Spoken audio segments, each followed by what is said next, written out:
He's wearing suit pants. Seeing a little bit more jump in Tampa now than we've seen most of the game. Yeah, this period, even after the goal, it's mostly been outside of that last shift. It's mostly been in Tampa's end, Yeah. or Toronto's end. Whoever wins this game wins the series. There's no doubt in my mind. Well, Well, I mean, I'm going to say for certain if Toronto wins, the series over. Yeah, I'd say maybe Grump. Yeah. I'm just saying if Tampa wins tonight, and I think this game might be going overtime. I think if Tampa wins tonight, they win the series. Well, we can hope. I'm not rooting for Toronto. Not much I can. I'm not rooting for Toronto in this series. we hate I will. It's not the end of the world if they win a playoff series. You know, they haven't won a playoff series in almost 2 decades. Yeah, my fantasy baseball team not winning this week is a way bigger issue. Fair enough, Grump. What a terrible drop pass. Yeah, it was terrible, wasn't it? It's That's like awful. Just the timing completely off. I mean, that shouldn't be happening for a guy like Palat. no. He just lost himself some money. I mean, you've been playing I with don't know Stamkos for how many years? Victor Hedman's already played 21 minutes and 40 seconds of ice time. It's not crazy. It's already 3:50. I mean, Dobson would do that too. I've got that feeling that he's going to be out. I have that feeling there's going to be overtime, and he's going to play quite a few overtime minutes.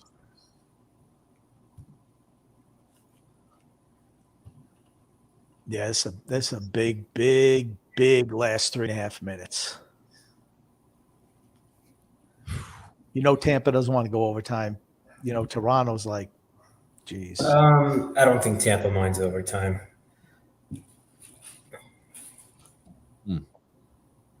I just think like Toronto's gotten I mean, for sustained play, they've had some in this period, but for most of the game, it's been Tampa. Just they missing that.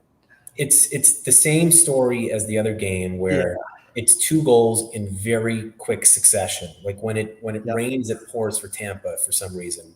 You didn't see this last year. Right.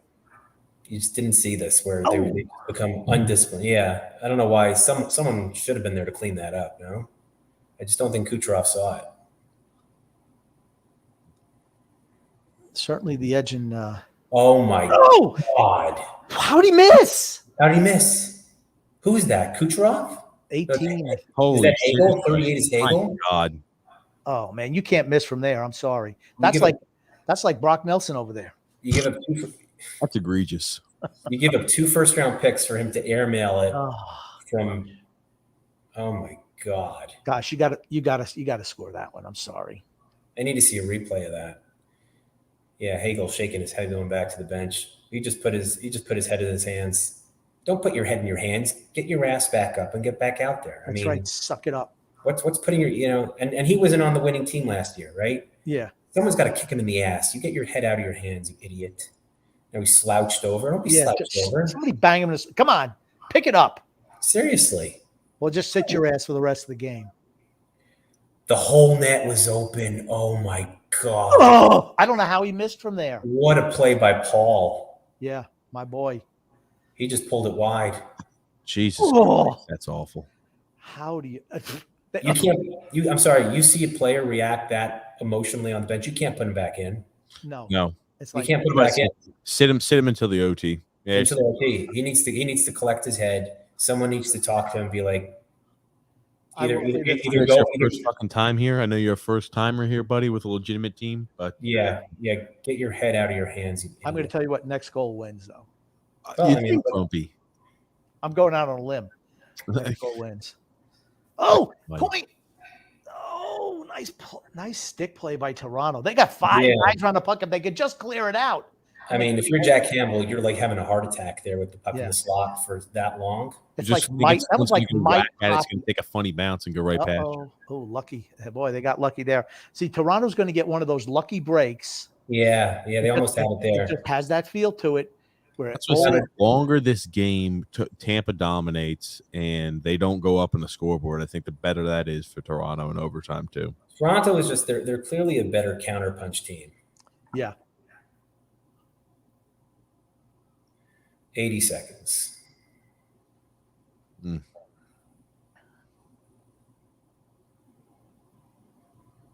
My God. You got Toronto putting their defense line out here with a minute left. What does that tell you? Trying to get to OT. That's They're trying right. to Let's get get to OT. It's probably, you're right. It suits their style of play better. You have the long change in the second period, right? A good transition team like Toronto that benefits. Yeah, they're just. Now you got Matthews out in the final minute. And I'll tell you what, I've been impressed with his forechecking this series. Absolutely, I have been. Okay, is that icing? That's icing? I mean, it looked like a It guy looked like was taking a Sigma play on the touched it. puck he was interfered with, honestly. Yeah. How's that icing? I don't know. That's a bad icing though. Oh, they put Hagel back out there with 41 Oh, seconds geez. left. This is disaster. This I'm going to spit the bid here in the last minute. No, I'm telling you, Toronto's scoring here. Hagel's on the ice against the Matthews line. I think Toronto's scoring here. 13 out of 17 on faceoffs for Matthews tonight. He did lose that one though. Yeah. Pretty damn good, especially being the away team. My God. That's icing? Again? I don't understand. Again? Why not just skate it out of your? I mean, I don't understand that. How is that an icing? I don't know how that's an icing, though. It went past how many fucking people? You have to make a play on the puck as a defenseman, no? I mean, This is Brian Hagel's first playoff. Brandon Hagel. series. Or Brandon Hagel, sorry. Bagel Hagel. Yeah, seriously. I mean, My God. He did win that faceoff though, Matthews. yeah, yep. Oh, Hagel. Get to it. I don't care what. Sell out. All right, he sold out. Nice. Good job by Vasilevsky. Yeah, just cover up. Get to overtime. And now you got to get the who's their defensive line for? I don't even know which line plays you because last year was the third line that was. I don't know, but here's the thing: why are you putting this line out here in the last 50 seconds of the game? Makes no sense, huh? I mean, I'm. You know what? It's okay. They want to play for overtime. Well, I'm not putting my third line or fourth line out here. It's not. Yanni Gord isn't here anymore. Right. So they put out the maroon line. Yeah, I'm like sorry. Not in this circumstance. Well, they got the maroon line out now. Maroon, Belmar, and Perry. Drop Oh no, the that's puck. Killorn. Drop the puck. Oh, that was dicey. 13 Oh, seconds. Sorelli. Yeah, Sorelli's good defensively. Yeah. Sorelli, Killorn, Point. About to say, I'm trying to pull up the good old depth chart here. Oof.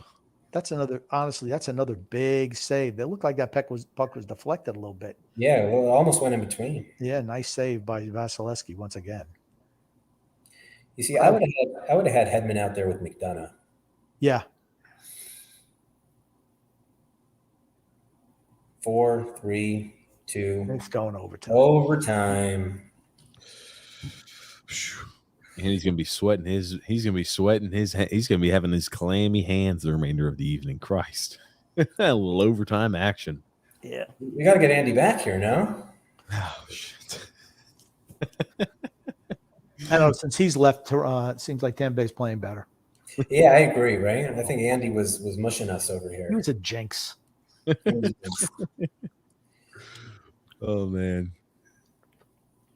Got the Bridgeport game back on here. 7:46 to go. In OT. You see, this is so weird how this happens in games. How do you go scoring 12 goals in the first 42 minutes of the game? And then nothing. And then nothing for the next half hour or whatever. It's so interesting how that happens. I tell you what, though, I don't like how the playoff series is set up. It should be 2-2-1. I realize it's the AHL; they want to limit travel, but it's almost a disadvantage to the home team. Yeah, I agree. I mean, let's say, and Bridgeport obviously didn't do it, but let's say they win 2 games at home. Right. Geez, they only got to win 1 out of 3 road games, and you advance. They should have won the first game. They were up 2-0. Then they were up 2-1. Then they had a 5-on-3 power play, and they butchered it. And then that was it. And Charlotte came back. That's what they say. Matt wants to know: has Phil talked about Quenneville as a fit for the Islanders? Curious as to what his thoughts are. I mean, I think Quenneville's a fit anywhere if he gets reinstated by the league. Yep. I mean, it's as simple as that. I Yeah. think he will eventually be reinstated by the league. Yeah, I just don't know if they're going to do it that quickly. Yeah, I don't know either, but he definitely will be reinstated at some point in time. Yeah, I agree with that. Yeah, how do you miss? Yeah, that's right. Really know nothing of Phil. Where'd you grow up? Did you always dress as a vacuum salesman? Like a vacuum salesman. Vacuum salesman. Yeah, like, a guy who goes door to door selling vacuums. I grew up on Long Island. Where else? Selling vacuums? No. He just wanted to know if because you dress like a vacuum salesman. Am I dressed like a vacuum salesman? I don't I even know what a vacuum salesman looks like. There are But guys who used to go door to door selling vacuums. Interesting. They dump a bunch of shit on your rug and then they vacuum it up. Oh, look at how great this is. hold on. Are you speaking from experience that you've had? Absolutely. When I was a kid, there were definitely vacuum salesmen who came to our house. Absolutely. It sounds like an infomercial. They dump all that crap on your rug. They do. Oh, let me show you this. Oh, you spill some wine on your hat. You spill some wine on your bed or First some of all, wine on. it's a vacuum. It wasn't a wet vac. That wasn't even invented yet. I know Okay, they, back they then. have them now, Grumpy. Those are the ones we're talking about now. They do the infomercials still for the wet vacs. Okay, but they're not having guys are not going door to door selling vacuums anymore, or encyclopedia salesmen. I think Grumpy would have been impressed with Holmstrom's goal that got Bridgeport back into this game. Probably who scored it? Him? He scored the first goal to make it 4-1. And Probably that got going. Probably not. Phil. A nice one-time shot. So you're saying that he has improved? I mean, listen, the second half of the year, he was probably their best or second best player. You think Yeah. he's got a shot to play next year? He has to play at some point. You got to take a look at him at some. This is going to be his fourth year. You have to at some point. I know he was only 20 this year, so his development really got screwed up by COVID, which is kind of unfortunate. I think even McMichael suffered too. Like McMichael wasn't that good this year for Washington, and he's not playing in the.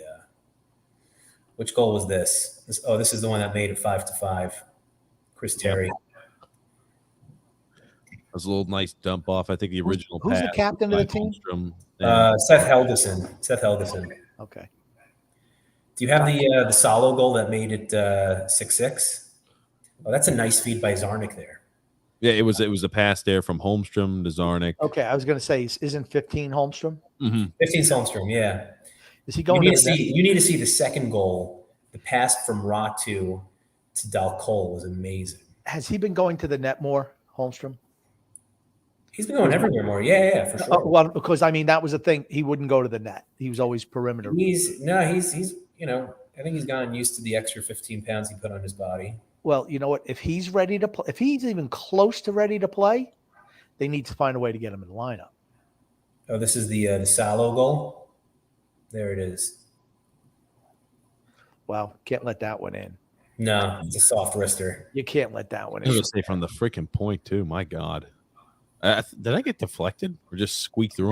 No. Salo got the goal. That's a bad goal to give up. That's a bad goal. And you said Salo had another one too. No, if you have their second goal that you could pull up, the Dalcol goal, I thought the play by Ratu was really impressive. He's 19 now or still 18? He's 19. Listen, for a 19-year-old kid to get off the boat after losing a playoff series and then go point per game in your first 4 playoff games in the AHL, that's not bad. Yeah. No, I don't think so. Hey. All right. Let's see here. And 6 what feet against the wall. Do you see where he threw that pass from? he get from the corner, right? In the corner, yeah. Okay. Him in the corner. Spots Dalcol It's right on not the like he had much time to think about this too. He's As soon as wide open. His thing. He saw where he was going for that puck. though. That's just incredible. Yeah. That's incredible IQ right there. Poor defense, honestly. You got two guys standing next to one another. No one on Dalcol. Yep, nobody. That's a tape-to-tape pass right there. I was about to say, nice job. I loved his vision before he even got there, before he even got to the puck. He's seeing where He knew where he was going. He knew exactly right. where he was He going. looks right there. He's looking. He just looked. And now he's like, there's nobody there, wide open. That's just poor defense by Charlotte. Poor defense. But good job with the realization. Yeah. So now do you watch all these HL games, Phil? I watch a bunch of them. Yeah, I've watched a bunch. So how is Ratu impressed you? As I mean, in the playoffs, yeah, I think he's been one of their best forwards, which for a 19-year-old kid coming into this league is impressive. Yeah.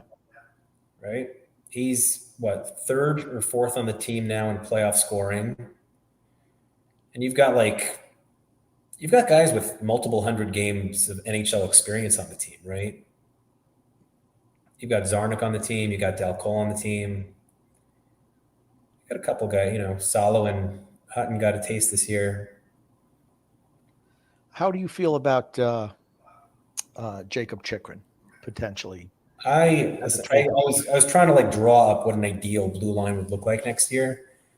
I think that the cost of acquisition is just going to be too high. But if you had a blue line where you got Chikrin, and then in UFA you brought in a guy like Zadorov from Calgary, right? And then you went with Pelech Polak, Zadorov, Dobson, Chikrin, Mayfield. I'd love that. I think Zadorov's been great in Calgary. He's still, I think he's 27.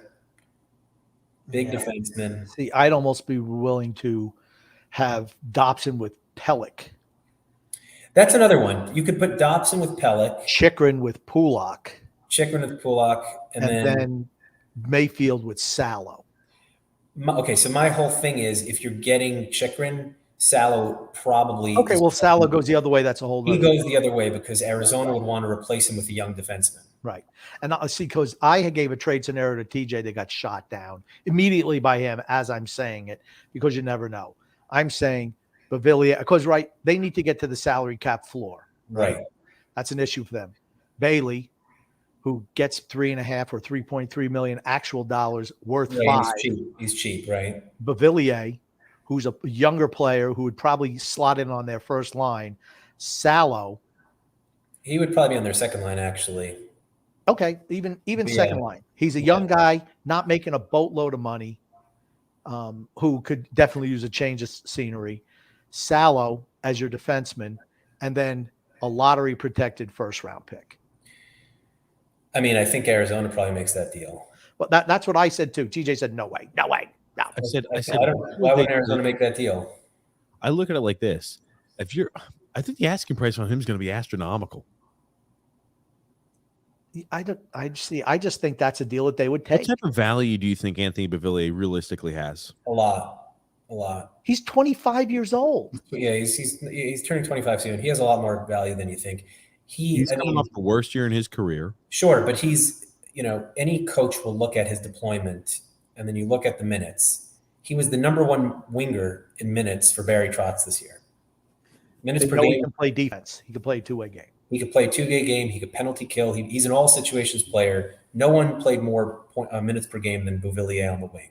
Barzal was their number one center, Beauvillier their number one wing.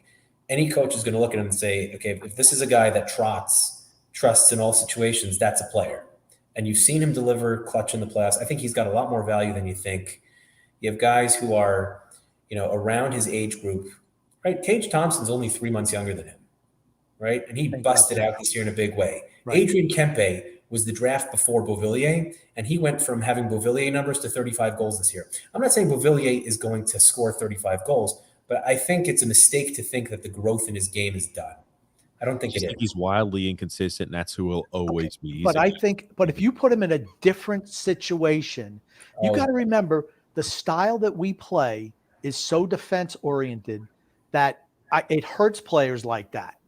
Right. Josh Bailey has negative value. I think Josh Bailey he's got negative value. Not to a team like that, he doesn't. To a team like that, he might not. He might have flat value just because of the savings. So in your situation, right, all it would take to get him would be Villiers, Salo, and a lottery-protected first-round pick. Villiers, Salo, and a lottery potentially, yeah. I think he's going to demand more. That might do it because I'm looking at it like this: Beauvillier is your Alex Tuck piece. Okay. Now, Beauvillier is not as good as Alex Tuck, but Chikrin is also not as good as Jack Eichel. True. Right? Your lottery protected first is equivalent of the lottery protected first that Vegas gave up. And Salo is your equivalent of your second round pick. Where's Peyton Krebs? He's not Eichel. He's not Eichel. Yeah. You don't need to include Peyton Krebs. They're going to want Eichel, think about where Eichel was. Eichel was in a situation where he had no future with that team. And I thought teams were going to hold them over the barrel, and for what they got back in return, I think it's worked out well for Buffalo. But I mean, they didn't get the true value of Jack Eichel because of all the other garbage that was going on top of it. It wasn't like, okay, Jack Eichel, everything was humming along, and they're just looking to trade him because he's not happy there. I mean, Jack Eichel was coming off the time period where he didn't want to stay there. He wanted to get the surgery done, and he had the issues where it's like they kind of forced his hand. Okay, I just don't think that He's they're still going not. to He's not going to get as Chikrin's not going to get as much as Eichel. No way. I just don't see it. He's just not. To me, he was terrible this year. When he was healthy, he was not very good. So you keep on saying that. Well, Beauvillier wasn't good this year. Well, Chikrin was terrible this year. Right. That's the question I ask. Right. Why do you need to sell wholesale on Beauvillier and buy retail on Chikrin? Right. I don't care what they think they can get. They're not going to get what they think they can because he did not perform this year. The reason Beauvillier gets the wholesale value, I don't think Bavillier's numbers are all that great the year before. Do you see, this is the type of shit that I got to put up with on a regular basis. He wasn't great the year before either. It's insane rambling. He had what, 28 points in 44 games? How many? I think 28 points in 44 games. Who, Chikrin? No, Beauvillier. So he's a guy who averaged about a point every other, around even 0.6 points a game. He was better than half a point per game last year. He was a huge playoff performer. He's young. He's fast. I mean, he's the kind of guy. I'm not saying he's not better for other teams. I'm just going to say teams are going to look at it and say, okay, you've been in the league for 6 years. You've had 6 years in the NHL. Like with Tage Thompson, right? I understand. This is his third full year in the league. Anthony Beauvillier's been in the NHL for 6 years. What about Kempe? How long was Kempe in the league before he broke out? 5-6 years at least. Longer than Beauvillier, I think. I'm not even saying Beauvillier is going to be a breakout player, but he's somebody that is very appealing to a team like Arizona. I agree. I think, and I throw Bailey in there Robin as well. Salo's value is very little. You think Robin Salo's value? I think Robin Salo's value is equivalent of a second round pick. That's what I think it is. I don't think his value has diminished from his draft day, is what I'll say. Well, I think from where we revalued him originally at the beginning of the year before he got, kind of the bounced around between the NHL and Bridgeport, I think his value he was more valuable this offseason than he is currently today. Going double overtime in Bridgeport, eh? Double overtime. Double overtime. You're going to watch two very sloppy, tired teams. I know that. I can't wait. Two very, very sloppy, tired teams on Saturday afternoon. It's an afternoon game or a night game? I think it's 4:00 in the afternoon. Oh, okay. If I'm not mistaken. That's cool. That's actually better for me. Grump, are you going to the game? You didn't even know when it was going on? I didn't know what time it was. I checked. Believe me, it's not like there's sellout crowds going to see the Charlotte Checkers and the Bridgeport Islanders. Oh, man, I'm shocked. They're not packing that arena, Grump. I think they are packing that arena, actually.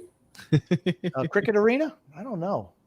No, I think there's a lot of Islander fans that are going to be at that one. Well, I'll be there. Mikey and Ryan. I draw a crowd, you know that. Mikey Ryan, you're going to meet up with the Islanders, the Islanders meetup group where it originally started in North Carolina and Charlotte. Maybe I'll look for the tickets after today's game if it ever ends.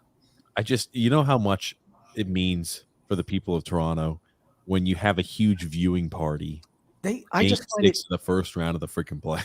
I'm just saying, right? I mean, it's this. They're out there like this is the Stanley Cup Finals. Exactly. It's Game 7 of the Stanley Cup Finals. That's how it is. It's the freaking first round of the playoffs. Yeah, but they do that for the Raptors first round. I mean, that's Maple Leaf Square or Jurassic Park. They switch off depending on. It's just this, it's this nice downtown area right outside the arena, so it's fun. They smoke weed because that's legal. Oh, it's legal in Canada now? Yeah, it's been legal for a while. Oh, that's good. I know out in the streets they could do that. Yeah, I think I don't know what the rules are, to be honest, but everyone does it in the streets. Point has not done much in this playoff series, has he? Not at 5-on. Actually, not really at all. His goal was what? An overtime, a power play goal? Yeah, I think so. It's like, get out of the zone, fellas. They don't seem to have the jump they had in previous playoff rounds. Previous playoff seasons. I will say that. Nah, I thought I know they look a little slow. I feel like Cirelli was more dangerous in those series. Matthew saying Islander fans are plenty down there, Grumpy. TJ, show the damn comments. We'll show some comments here. Does Holmstrom get a look next year? I think we answered that. Depends, I think, on who the coach is. Yeah, I agree. Somebody can take a shot. Oh, he's looking behind him. Ooh. Oh, McDonough fails to keep it in. Out to. Oh, man. He squeaks past him. Wouldn't it just be so apropos if John wins it? What a save. save. Holy crap. What a save by What a save. Vasilevsky. Yeah, that was Kerfoot. Holy hell is right. Again, see those breaks? They are really able to break out and hit that extra guy. That's a terrible icing that the Leafs just took You're not kidding. with the tired group. Oh, at my Forrest. gosh. You're not kidding. Gassed. That's a horrible icing to take. Why was the forward not skating it out to try to go ahead and beat that icing? Yeah, I don't know. I think it was Nylander. What the Yeah, he just quit. Is that Sergachev back there? Is that Sergachev back? Yep, Sergachev on the back end. Letty just scored for St. Louis. Good for Nick. He's been good for them. He was terrible for Detroit. Great for St. Louis. Well, he's got other players who could cover up for him. How about that if he wins a cup? I just don't think he was really motivated to play for Detroit. Yeah. Like, I don't think Detroit is. I mean, they have some young pieces. I think they're a little ways away yet. I mean, they need to assemble a whole new team, right? Yeah. Pretty much. I mean, like Joe Valeno's up there. He's getting time. They have a lot of young pieces that are up there getting time already. Oh, my God. Get Hagel off the damn ice. Just Again, get this right guy- on his stick, and he get just this idiot off the ice. got to hustle back, fellas. Christ Again. almighty, Hagel. You got to just feel for Hagel at this point. That Oh, the greatest save. another save by Vasilevsky. Who just gave that away? All terrible things happen with Hagel on the ice tonight. Yeah, he's a disaster. Christ He's a almighty. freaking nightmare. Why do they look so out of sorts? Honestly, the way Toronto's playing, Toronto looks like they're the team who's coming off of winning back-to-back Stanley Cups. They look so calm and collected. Where I mean, Tampa just all over the place. That was Ross Colton. Yeah, you my can't do that. You can't turn the puck over there. Stop. You know what? Why are you stick handling through the middle of the ice? You know, use the Yeah, boards. go up the boards, right? And get it to one of your teammates who's along the boards. I mean, he's not a stick handler. That's not his game. Just come on, don't play your game. As old Herb Brooks used to say, play your game. Another save from Vasilevsky. He's been huge. He's made 2 tremendous saves in overtime. Wow. So far, early edge Toronto. I really am shocked by that. That was an easy save, actually. Got a lot of Brock Bessers. Should bring in Brock Besser. I don't know about that. I don't. He makes a lot of money though. That's the only thing I don't. You got to send Depends on who salary. new the other coaches. way. Well, he doesn't make any money yet, but his qualifying offer is very high. These turnovers in their own zone are just ridiculous. Again, just a terrible. Just Yeah, I mean, look alive, guys. Seriously. You know who's done nothing in this series? Killorn. yeah. Maybe that metal hip is not doing him well. You know, players who get hip injuries, that's pretty much the end. I remember Ryan Kessler, who I just loved as a player. He was never able to return from that hip. Hips are devastating for hockey players, all athletes really, but hockey players really in particular. Rivoli had a very strong playoffs. He elevated his game to another level at 24 years old. So at 24 years old, I don't want to trade him because he's our only left wing that could skate. I think Parisi could skate, but Parisi's old, and he's not going to be here long term. So No. If you're moving Beauvillier, and right, he's a guy who you could move because he's got value. For me, you got to get something real. You can't just, okay, I'm going to get myself,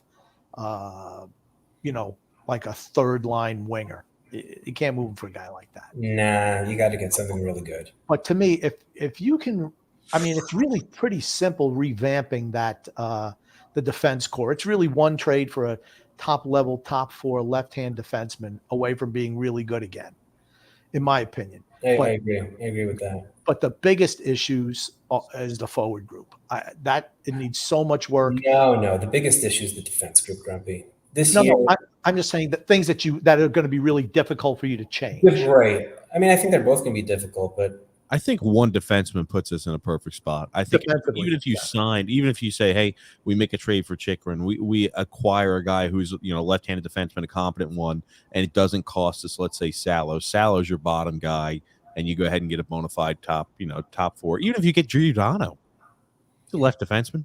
Giordano on a 1-year deal would be a dream for me. I was about to say that's an easy way to fix it. Just get like a Band-Aid on it. Hopefully he wouldn't cost an exorbitant amount. It'd probably take like $3-4 million. but why would he want to come? I don't think he would. He's a Canadian. I don't know. I mean, he probably likes it in Toronto. And here's the thing: win, lose, or draw, Toronto's taken a step up this year. I feel from compete level. I never thought I'd see them compete like this, and they have. You got to remember, they're young guys now. Their core is They're in their prime now. Just getting ready to enter that prime, 26, 27, 28 years old. Right. I mean, so to me, they're a team on the rise, and I like what they did, more defensively responsible this year. And Giordano helped big time. Oh my gosh, yeah. Yeah, huge. I mean, look at Justin Hall and all the confidence he has playing with him. Yeah.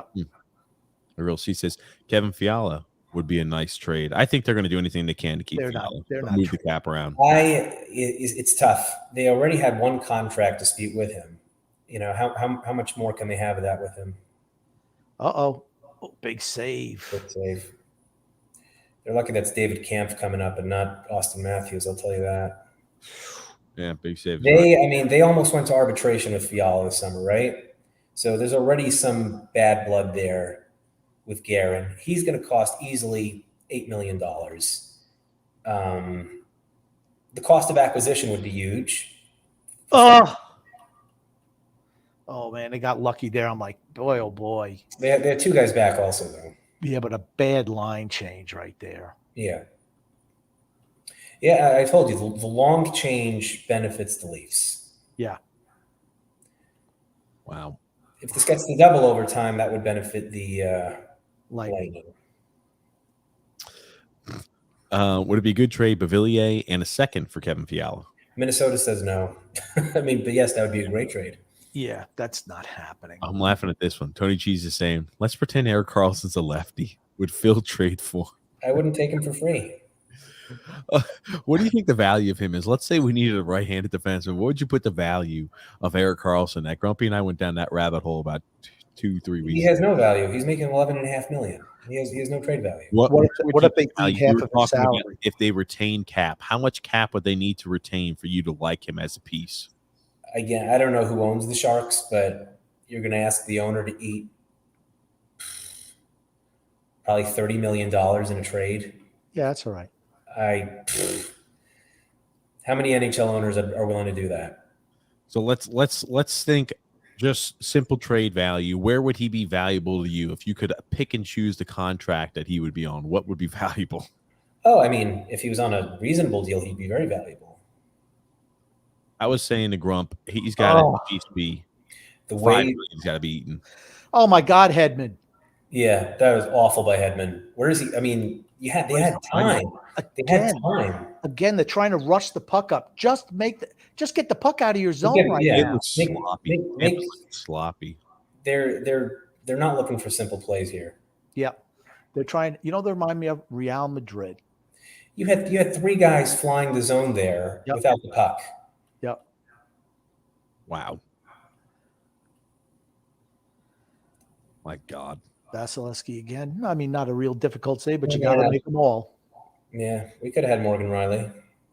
Yep. Mm-hmm.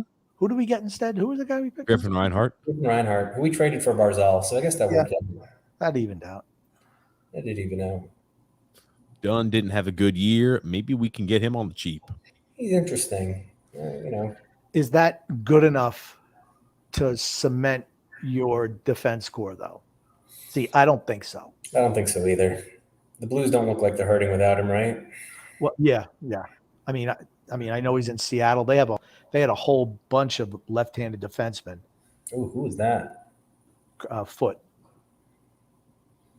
Defenseman joining the rush. I like that. Wow, I mean, he showed a little bit of pace there. They just don't look like they have much pace right now. Nah. Sloppy too. Unbelievably sloppy. kind of shocked. I mean, towards the tail end of the year, it looked like really, and that's got to be Adam Foote's kid, doesn't it? Yep. Is that Nolan Foote? Cal foot. Cal Foote. That's right. I mean, I really thought based off of what Tampa did towards the tail end, I thought that they were hitting all cylinders and they were going to be picking up right where they left off come playoffs. And I mean, this game, I mean, they've looked good 5-on-5, but this game has just been oof towards the end. I think Toronto's been really taking it to them the entire overtime. They look like they're out of gas. Yep. Not good to be doing that in round one. These have been again. They're going for the home run pass. That's icing. Yep. Engvall doesn't like it. Engvall's an interesting player. I think he's going to be an unrestricted free agent. Yeah. He's fast. He's big. You think Tony D'Angelo stays in Carolina long term? I mean, he's a restricted free agent, so I think they're going to sign him. Yeah. Lou should have snagged him. I'm not sure he worked out for us. I just don't think New York's a good place for him. Yeah, probably not. Yep. Small, small city, small market, not a whole lot of media. That's not a whole lot of things for him to get in trouble with. Yeah. I don't think he'd be good in Canada at all. No. I can't say that I've hated Nick Paul's game this game, to be honest. No, he was so bad the other game though. He was. I think he's done enough things where if he had someone decent finishing for him, they'd have a couple more goals. Yeah. I've liked his game here. And the shots I feel like have been in favor big time for Toronto this overtime. What is it, like 8 shots to a few? Yeah, I mean, really only 1 or 2 quality chances. I think 8-1 or 8-2. I mean, it looks like the mandate is. I mean, and that's what overtime is: shoot from everywhere, get a rebound, get whatever, lucky deflection, dirty goal. Guys on Tampa bench just look tired, just gasping for breath. Well, they've played like 4 million games in the last 24 months. Well, they benefited from the shortened seasons too. Oh, you don't want to be doing that. You don't want to do that. Again, a Hedman again. You don't want to do that. Oh, see, and here they go. Lucky that was a poorly placed pass. Hedman looks terrible. Hedman, I told you, he's not looked good. He's looked like he just not himself. No, he's pretty miserable. Make a mistake after mistake after mistake on the ice. My goodness, that should have ended it right there. Yeah, watch out coming back the other way. Looks like Toronto. They're out of gas here, that line. Yeah. They're out of gas.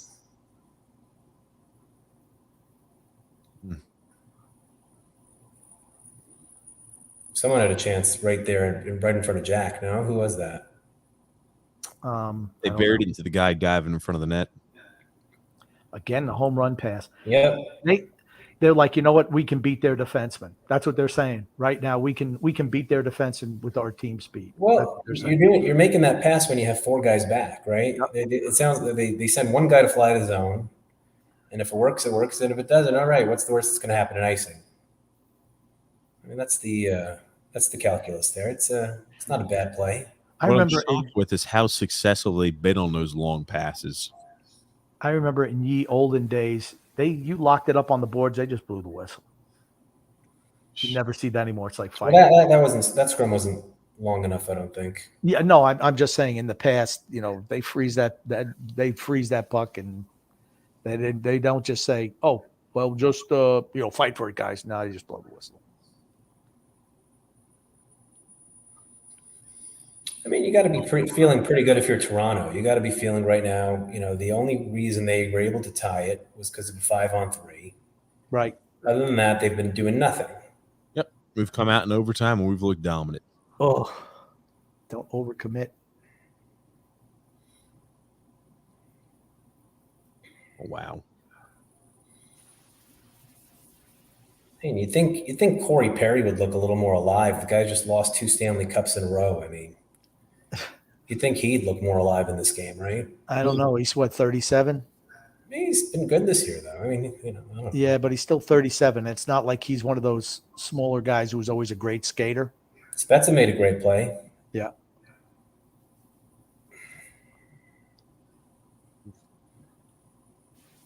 I remember we traded that pick that turned out to be Jason Spezza. Yeah, 2 Hall of Famers for Yashin. Yeah. Woo-hoo. 2 Hall of Famers for Yashin. Oh man, oh, man. Hedman again.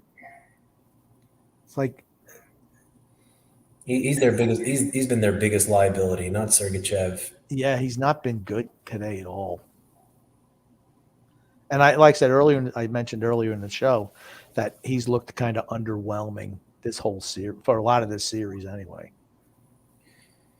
They are just not a very effective dump and chase team, Tampa Bay. No. The big guys you'd expect to step up have been invisible. That was a very big block shot for Yep. Toronto. And you never saw that from Toronto in other years. No, I don't know who that was. Whoever ate that shot, that was very well done. I see 20, I think, Kiefer Bellows. How do you think Uh-oh. things unfold? Wow. Another big save. Ooh. I'll tell How you did what, they carry that rebound, though? Vasilevsky's come to play. My gosh, Tampa just looks. Tampa's done. Tampa looks like they're gassed. I'm with you. And even if they score here, I don't know. Yeah, I'm with you on that too. I'm no longer convinced that they would win Game 7 because I was about to say they just look. The entire team just looks like they've got the case of COVID. The entire team does, and they're playing out there like with the flu or COVID. It just that's how exhausted it look. Oh, Tavares trying to end it on his own, huh? This game has a Tavares will end it type of feel to it. Oh, Huh? what the heck? Yeah, what the hell was that? I mean, What the hell was that? big save, another save. Now I they're don't gonna know. do- It looked like he got, Round. I don't know. I want to see a replay of that because you don't go down like that normally. I think his skates got caught on something. Yeah, the other guy's stick. They're going to do the dry scrape now, go to commercial. No commercials in overtime. No Well, commercials. they do the dry scrape, though. They don't do the commercial for that. I don't think so. Not in the playoffs. I think it was at 55. Is that Giordano? Or 56? 55 is Giordano. 55 made that stop when it looked like they were done and dusted. He spread his legs out Oh. to go ahead and stop and block that Yeah, shot. no wonder. I mean, the one guy who wasn't part of the soft team last year comes in and plays with some heart. It's going to be Giordano. 9-2 in shots. Michael, Andy had a bet on this game. He had to leave because he was going to sweat it out. He had to go to bed. Mm-hmm. Yanks up 7-4. Aaron Judge just launched a ball. Man, overtime shots are in favor of Toronto 9-2. Not how many. What a huge crowd in Toronto. Huge. That's my city. Look at that. Look at that. This buys Tampa a little bit of time too. Maybe I'm not sure the time does much for Tampa. I think Tampa's just done and dusted energy-wise. You know, a 5 or 10 minute breaker is still not going to give them enough. Just he said, won't be long before Tony D'Angelo pops off with his Twitter burner account for more political nonsense. Anyone taking a chance on him for big money will be dumb. Maybe he's sorted that stuff out on himself. Maybe. Christian O said Tampa just dumping it and waiting for the next Toronto attack. Yeah, that's what it looks like. Yeah, they're hoping just to get a break.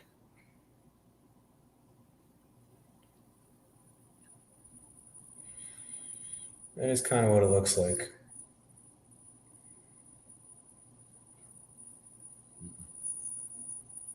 Oof.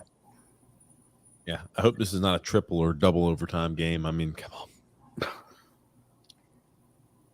This would be the game we pick, a double or triple overtime game, some craziness like that. Oh, look at that. Seeing eye puck from point. Right back to himself. Charlotte just won. Oh, okay. Oh, really? Yeah, double overtime. 2-on-1.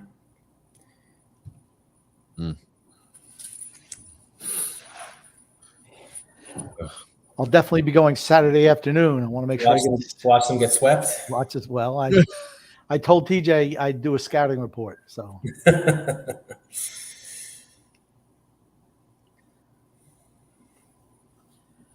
My gosh. oh, That's a terrible. Ugh. I mean, come on. Got to How be do you better ice than that that. out, huh? I mean, just How is that an icing? he just missed it.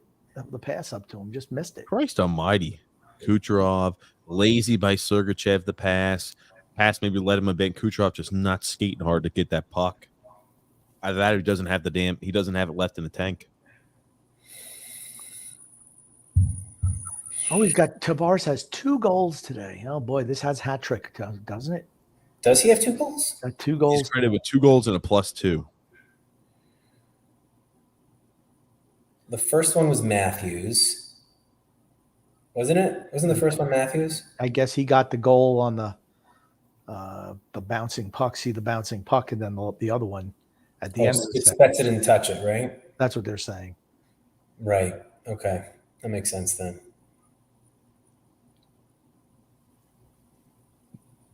Cal Foot's I wonder who's going to take the first penalty in overtime. Nobody. But like, who's going to? You'll have to kill somebody. It'll be a delay game penalty. Right. That's the one it'll be if you throw the puck out. That's that one they have to call. That right there should have been a penalty. Now see, there's the that. I mean, he definitely poked his feet. That someone just did a can opener. That was. If you were going to call one, that would have been it. So now we have a good understanding as to what's not a penalty in overtime. I was about to say that was a blatant trip, no call. That was the most blatant trip. Yep. That's a regular season trip right there. That is not an overtime trip. Or who takes the too many men on the ice penalty? There's got to be something. Like one of those teams are going to make a mistake. Who's the first one to make a mistake? I don't think it's going to be a moment of individual brilliance. I think whatever team makes a mistake first will lose. What did they trade to get Hagel? 2 firsts. That was with, and who was he with? He was Chicago. It was 2 firsts, Kachuk, and another. It was 2 roster players, Kachuk and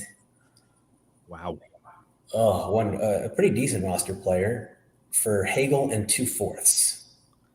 Oh, that's a bad deal. I mean, Hagel was good in Chicago, but in Chicago, wasn't he playing with Kane? He was playing with some really good players. I mean, even bad teams have to have guys who perform well. Yeah, it's not even about that. I'm sure he'd put up 25 goals if he played with Point and Kucherov, but that's just not who they need him to play with. Right. That job's already taken. Right. I wonder what the minutes are right now for, certain lines. Yeah. Because, this is maybe where you sneak on. I mean, I don't know what the minutes have been. I don't think they've been rolling their lines, honestly. So, I mean, remember, Tampa had to get that goal in regulation. That's a terrible ice. I don't know what that Leaf player is thinking there with that ice. Yeah. Yeah, and by the way, that's really where I aired in my Parisi 20-goal prediction. Right? Like a third liner on the Islander to get 20 goals, no matter who it is. It just considering the deployment, considering the Pajot line is deployed 66% of the time in their own zone or something like that. Didn't he have 15? He had 15. He had 15, but he started racking them up when they started playing with him Barzal. That's the point. Yeah. I think if you put him, not that it's the right thing to do, but a full season with Barzal, he probably could get 20. Yeah. But that's not what, you'd rather someone else. Yeah, you don't want you want someone with like 40 goal upside there. Yeah. That's what you want. Sorelli up high. Yeah, Sorelli. If that's against the Islanders, Sorelli buries that. That's right.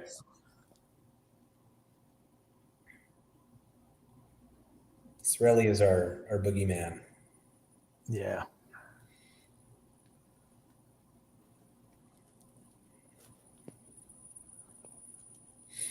Almost a terrible misplay there by Vasilevsky.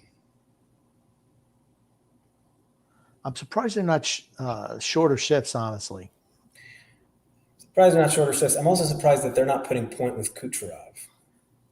Yeah. Yeah. You'd figure they'd want to get there. Uh-oh. Yeah, that looked pretty dangerous there, huh? Yeah, it sure did. Marna.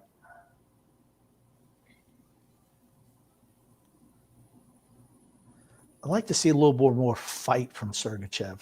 Oof. That was a terrible play there by whoever that Leaf was. Yeah. Hagel. Every time Hagel has the puck, it just looks like hot potato. Every time he's on the ice, it's just like it screams, get off. I'm about to say, he just cannot control the puck.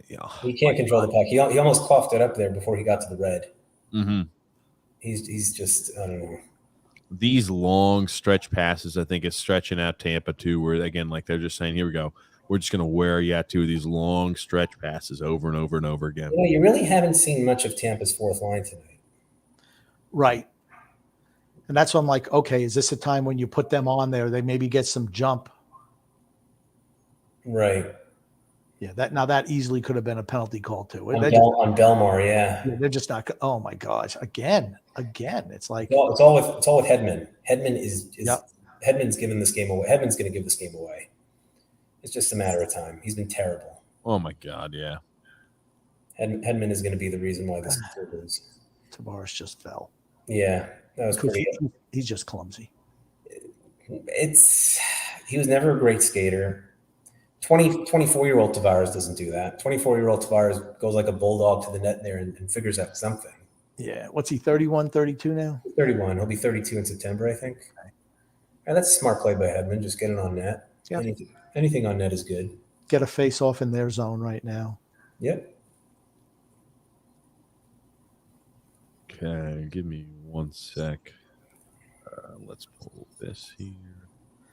I mean, even on that deflection goal that went in, if he hits his glove, it should be reviewed.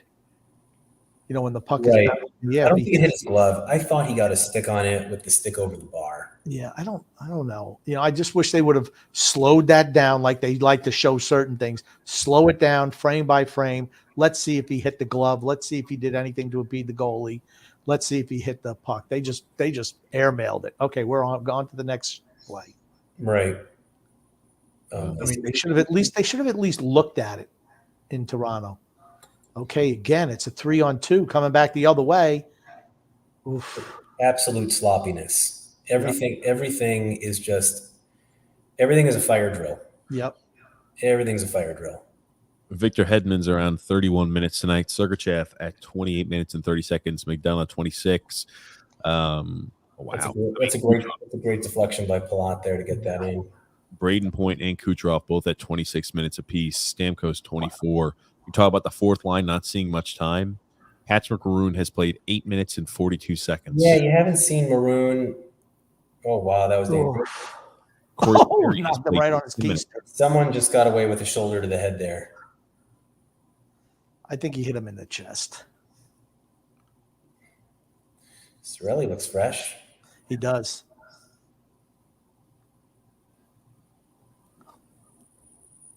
Yeah, this game we're going really late in the night. Yeah, I think so too.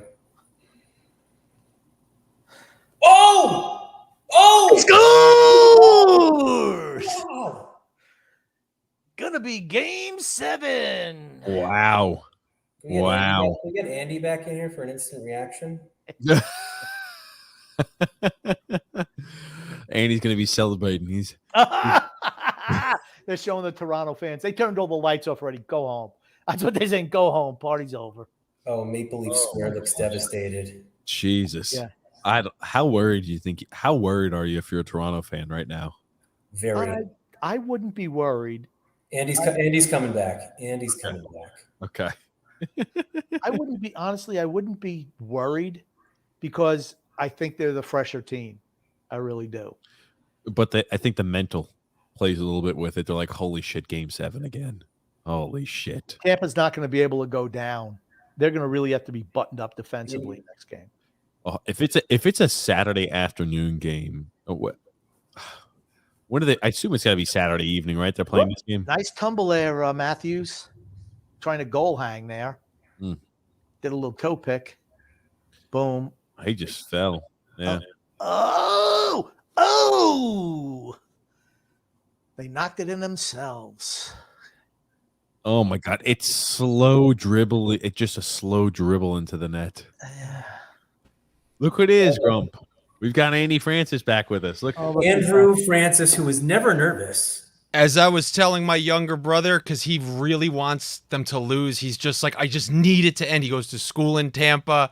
He's obviously upset about the Islanders' losses. And as you saw Vasilevsky make many quality saves, I just will believe that they're out of the playoffs when I see that final puck past him. And it just never happens. Oh yeah, by the way, I told this to Phil. I said, they will show you the penthouse on the way to your dungeon. And that's exactly what they did with the Beauvillier goal, where I truly believed. And it takes a lot for me to believe. And now every single person in Toronto, you know what they told. We came back 2 goals down. We won game 5, 2 goals down, up in game 6.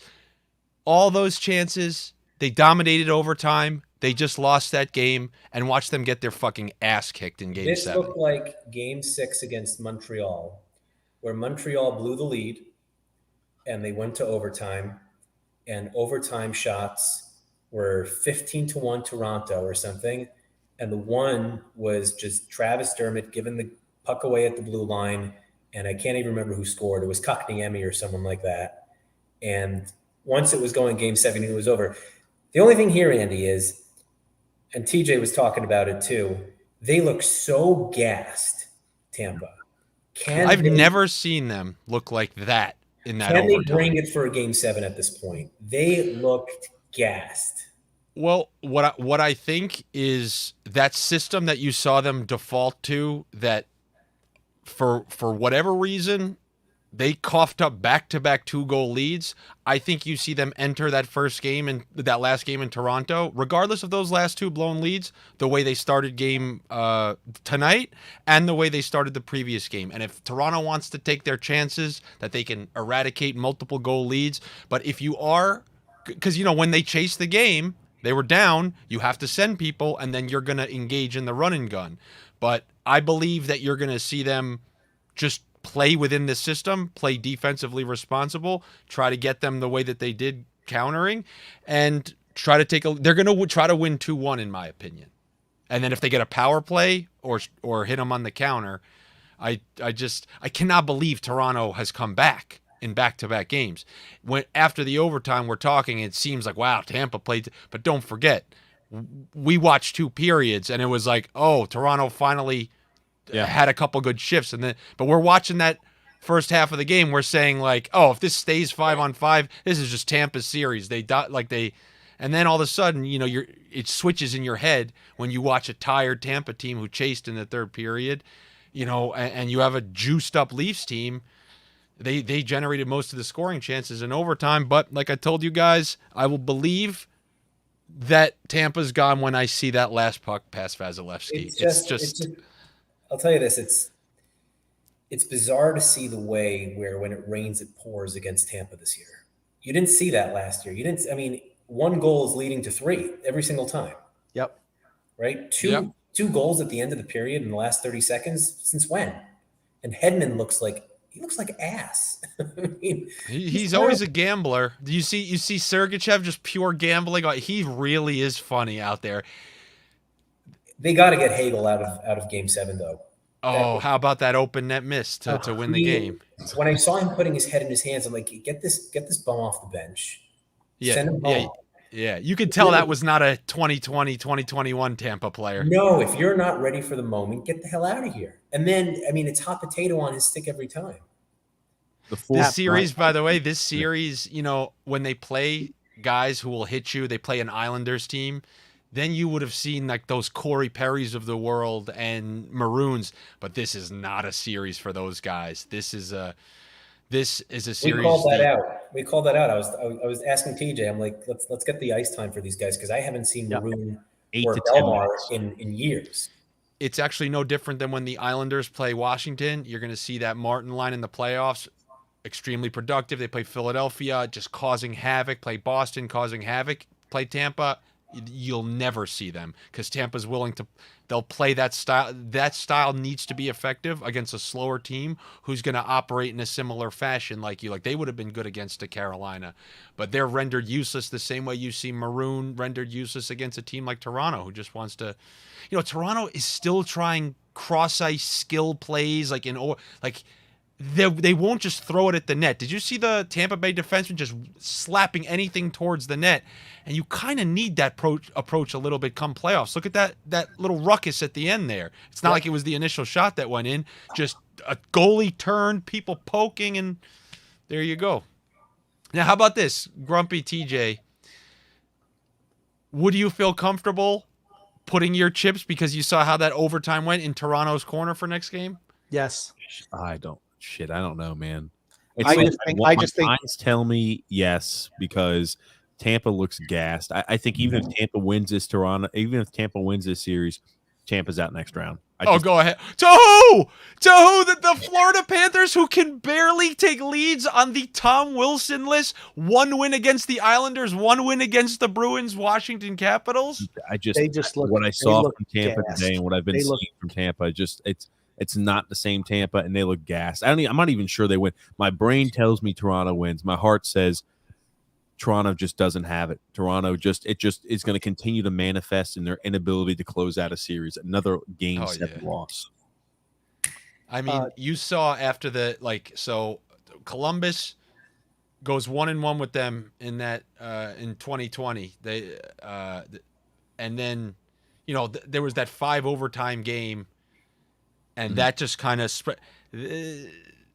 Don't be surprised that this Toronto team, Tampa has never been given really that kind of, like, when they played the Panthers, who are kind of a similar run and gun offense. First of all, they don't have people as competent on the back end as Toronto did, and Florida could never cash in on those power plays, even though they have the skill. The same way you see them without a power play goal, by the way, against Washington, and Florida could never make them truly pay.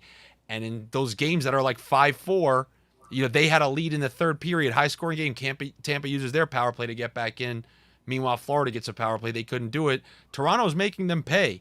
And I love how you have Tavares behind you, by the way, in the PJs. I love. I did it for you guys. I did it for you guys. I don't give it. I've never hated the guy. I don't hate the guy. I mean, I know we talked about this, and it's fair that remember TJ brought up something with he should have let us know because the wife with the job.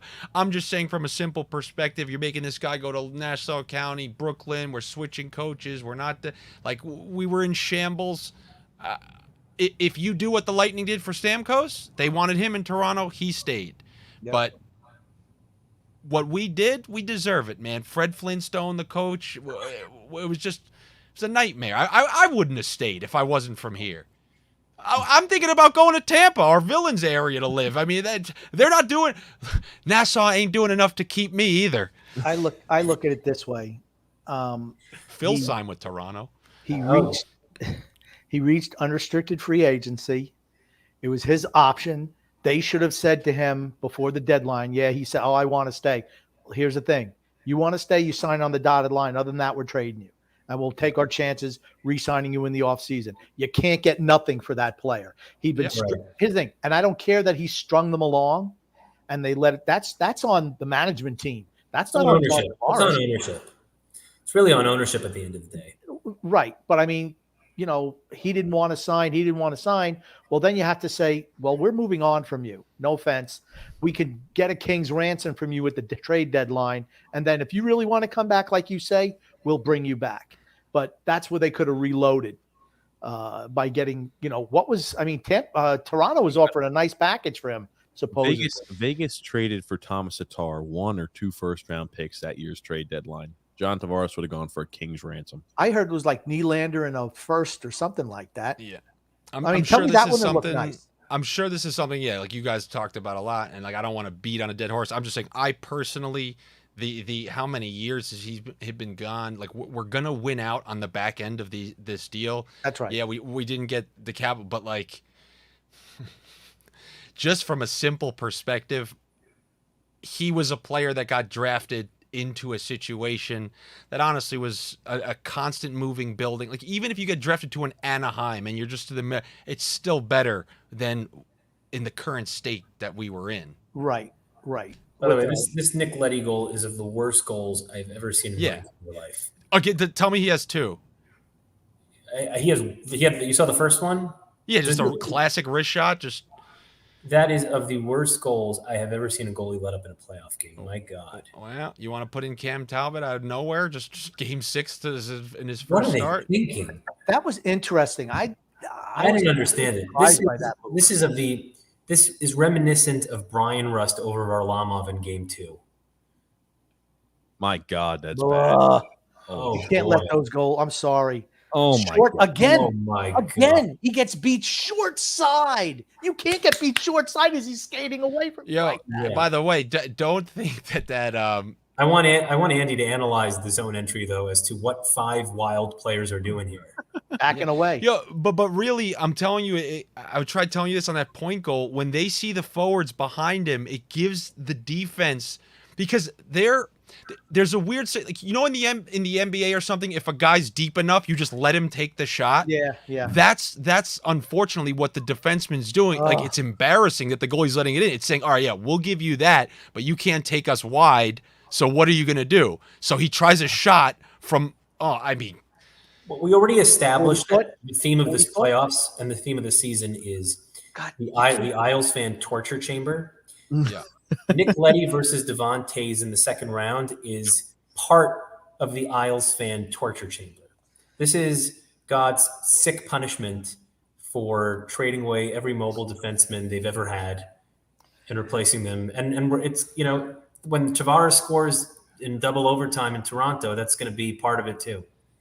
Well, you saw last year with Leddy. I mean, the Leddy thing, I don't even really think about it at all, because he had a greasy wheel last year. He used to be able to accelerate away from people, and last year was the first year he kind of wasn't doing it with such ease. And then those brutal turnovers in his own end. I remember you hit me up earlier this year. You said he was dead last in plus minus, right? With Detroit, At he some was, point. Yeah. So I mean, that's bad. So what were we missing out on? We have Yeah, one I mean, no adoption. ultimately, if Ratu turns into a player, that's going to be a good deal, but we won't know that for quite some time. But man, Game 7 in Toronto, I said going into the series, and we talked about it, that you probably can't have a major shakeup in Toronto for losing to Tampa because it's Tampa. But the only way it would happen is if you just lost in such hilarious fashion, where you came back in Game 6, blew a lead in the third period because of the most asinine penalty Alex Kerfoot could ever take. I mean, Keith had no argument there. He almost took Hedman's head off. Yeah. You know? Yeah. And then losing Game 7 in some sick way would just be, I think Larry Tenenbaum's just going to fire everyone at that point. I don't think just so. He just signed Keith to a 3-year extension. He's not getting rid of him. And I think Toronto has made improvement. I really do. They are way better, way tougher to play against this year. Yeah, than they have but been in the Grumpy, past. what you're not factoring in is it was always assumed. Well, somebody like me sees a team like Toronto, they rise to the occasion of the Stanley Cup champions. But trust me, if the Capitals were in front of them, watch them fumble away some of these games. They play down to competition, they play up to competition. It's wild. Okay, Like you saw them. I'll tell you what it is. You have to, in order to understand the Leafs organization, you have to understand Larry Tenenbaum and MLSE and just look to the Raptors and what he did on the Raptor side of the business, right? No one thought that Tracy was deserving to be fired. No one thought that DeRozan needed to be traded. But at a certain point, that Raptors team was not able to get past LeBron. And what did they do? They made, or Casey, Dwayne Casey was the coach, right? They fired Dwayne Casey and brought in the new guy, Nick Nurse. They traded in a shocking trade, DeRozan to get. Yeah, I could see them doing that on the Leaf side of the business. that was the craziest gamble of all time, the 1-year gamble. But I mean, Tenenbaum and MLSE, I mean, that's what they'll do. Yeah, well, that's what the Columbus Blue Jackets did, and traded for like first round picks for Duchesne, and who was the guy they plucked from Ottawa? No, Zingle? it was Duchesne. It was Duchesne and Dzingel. Yeah, Duchesne and Zingle. Yeah, Right, both from Ottawa. They had to though. Columbus. I mean, they were impending free agents. They were impending free agents with Panarin and Bobrovsky. They were losing Panarin. They were losing Bobrovsky. They have no ability to attract talent. And the idea was, all right, we're going to go in now. We're going to try to win a Stanley Cup because we only get so many chances. As the 8 seed, you would have had to run the gauntlet, and they somehow ran the gauntlet against I don't think the Lightning. They were But in the 8th spot originally, I don't think. I think they were a little higher up. But listen, I like the idea. And then the thing with Columbus is they're able to turn it around so quickly and go into rebuild, right? Because we'll just sell off Seth Jones and we'll sell off every other piece we have, and then we'll go into a rebuild at some point. And they drafted extremely well, right? Their draft was really good their last couple of drafts. Cole Sillinger's great. I mean, and the other guy they picked, Johnson's not half bad either. I mean, I Nick just Johnson. I think they've done a nice job drafting. I just want to get touch back on Toronto. For me, Andy, I just feel it. You're seeing their core offensive pieces are just starting. They're in their prime or just starting to hit their prime. I'm a blow it up guy. Absolutely. I'm not like that Really? with Toronto, though. I'm not. I've liked what I've seen from them structurally on in the defensive zone this year.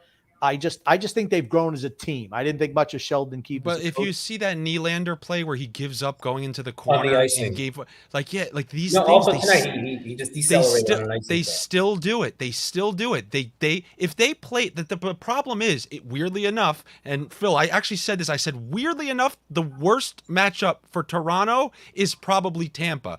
You've never seen Toronto get in there with dogs like Carolina, who literally will dog you for 7 games and cause turnovers, full discipline. Tampa is willing to try to go skill for skill with you, and you're seeing that in these games, which is a 5-0 lead, 5-1 lead, and now with the whole series on the line, you're seeing it starting to tighten up. But what if they have to go play? They've lost to Boston every time they played them, and Carolina's kind of a more intense version of Boston. I think they would have struggled with us, especially in 2020. Definitely last year, just getting frustrated, creating turnovers. I agree with you. This version looks better, but they had dominated Montreal and then blew that. It's like there's something missing in. I'm not saying I think the Giordano trade really helped them. I mean, if they could re-sign him even for a 1 or 2 year deal, like I said, okay, they've not been able to get over the hump, but all their guys are 25, 26, 27. They're just entering their prime. And I like what they did defensively. And Giordano was a huge get for them. I think it kind of solidified them on the back end. Like I said, I'm not a Toronto fan, but I have been impressed with, in my opinion, with their improvement as an overall team from the recent years to this year.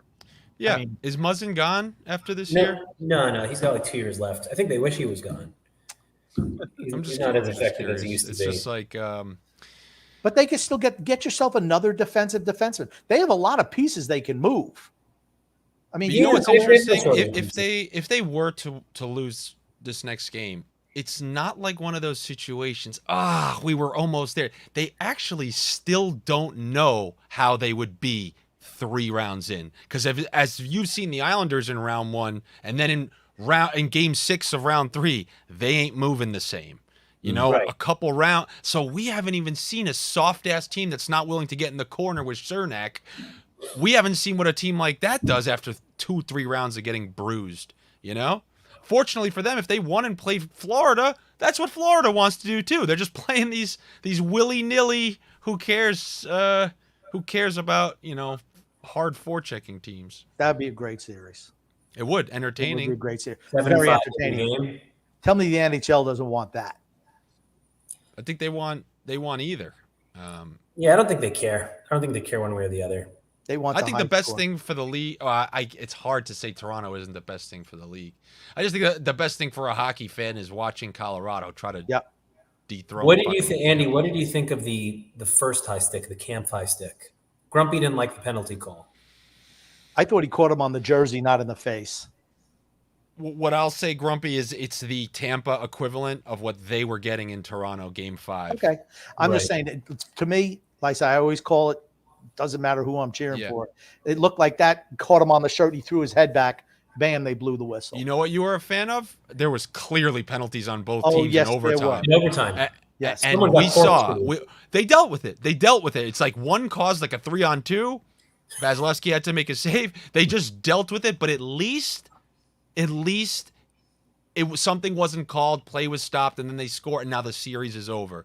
Like, I don't know. I kind of weirdly like the way, like, that's how I wanted overtime to go. Let a Right. team Unless it was a stick to the face or something. Right, Just let or them play. throwing the puck, over the out. Puck of over glass. Yeah, that's Yeah. it. But I tell you what, hated the double minor they called on Andy Green going into overtime that year. The way his stick, the one on Kucherov, the way his stick just kind of got caught up and he was twisted. I I To think me- it's nuts that if you bat a puck out of midair, that one still counts as delay a game because you're just trying to like Right. whack it, even if you're You're trying to hit deflecting it straight across. I mean, it's not like you're shooting it. That's closer to a deflection, but Unsung, I mean, maybe not unsung, but Vasilevsky was really stellar in overtime. Heroic in overtime. He yeah. was really, really good. And that's what I'm saying. Man. You guys have seen when it's like, oh, that we're entering that phase of life now, and it cut to him, and I just told my brother, I was like, and he's rooting for them to lose. He needs to see because my brother's a goalie too. He just needs to see Vasilevsky lose, and Grant Fuhr was like that in his heyday. They might, win a game 5-4, but in the big moments, he made the big saves. He just did. Billy Smith. I think this was the only extended stretch of the playoffs so far where he's looked dominant. Yeah. From the time he gave up the third goal until the end of the game, he was dominant. Yeah. I think they were. then, I can't remember. Someone had that one where he had the glove save in the middle of overtime. yeah, And then back to back, yeah. And then with 4 minutes left, I think they had the Kerfoot line out there, and they were just pelting him from everywhere. Yep. It was Hagel- the 3-on-2. There was a 3-on-2 and never gets the love. Blocker saves never get the love because they just get skirted to the corner, and it almost looks like a wide shot on live TV. That was the Kerfoot There was a shot. 3.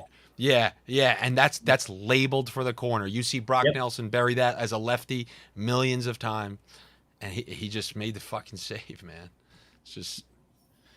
It's the closest thing I believe to like witchcraft. I truly believe like they can't, like someone will not allow them to let in the game-losing goal. We've seen them win too much now. I know it's just going to be exciting as hell on Saturday. Oh yeah, It's Yep. nothing like Game 7. Nothing like Game 7. and this Yeah. one. I'm gonna this have to look one- at tickets. Now I'm even thinking. And by the way, I've been there a lot. They're not going to lose an ounce of sleep on Mick. What's it called? I forgot the name of their street in Soho. They'll be drinking, having a good time in Tampa. They'll be saying back to back. Like there's actually zero. There's zero pressure, even if they never won, because they have to return back to the softest media in the game. And This think decision, about by the way, Toronto. This decision by Dean Evison to put in Cam Talbot is of this. They're down 4-0. Well, this is over. It's over. And now do you go Tarasenko. back to Fleury mid-game? It doesn't matter. It doesn't matter. But here's the thing where you're learning, right? Minnesota, limited playoff success in recent years. St. Louis won a cup, 3 years ago? I mean, A that random experience cup. counts for something. I'm sorry, I'm going to say it. A scam cup. Remember that was I'll briefly explain like that West was so beyond bad and they were trickling through these teams. They played Boston, who was a real team, but this was the year the equivalent of the Golden State Warriors. That was the Lightning, where they chased they had the best record of all time. And then the Blue Jackets did everyone a favor by sweeping them. So Boston, who ended up the following year losing to Tampa in 5 and then losing to Tampa in 5 again. So Boston would have been Tampa's year. And yet the Blues lose they go down 2-0, squeak by those two. They're doing what Boston's doing right now. They were squeaking by on home games, got the first goal in Game 7. They don't call penalties in Game 7 and trickled like a 2-0 win, 1-0 win. And that's kind of why I call it a scam cup. It's not like they had this road where they were beating all these teams. It'd be the equivalent of coming out of the Pacific right now and then playing a beatable team in the finals. They won Calgary was the one that they were upset by the Avalanche that year on the western side of the bracket. They won Yeah. 16 games in the playoff season. No, I know. It's the hardest trophy to win. It's not like, a Super Bowl, you have a bad day, you lose. I really believe this because it's a war of attrition out there. It's not even like basketball. You know what I believe, Grumpy? That was a payment for the Blues. They had a lot of success through the Detroit era, a lot of moderate success. I feel like they traded in a bunch of arcade tickets for the big prize. They didn't get anything for years, and they took years worth of kind of success and said, "All right, we'll take this one cup on a semi-easy road. We'll take it." Well, listen, you cut Parisi, and that's what happens. You get rid of Parisi, you get rid of Suter, you get rid of guys who have had playoff success before, who have been to the Stanley Cup, and you leave it to a bunch of young guys. I mean, it's a ridiculous gamble because now they have like $15 million in dead money on the books for the next 3 years or something like that.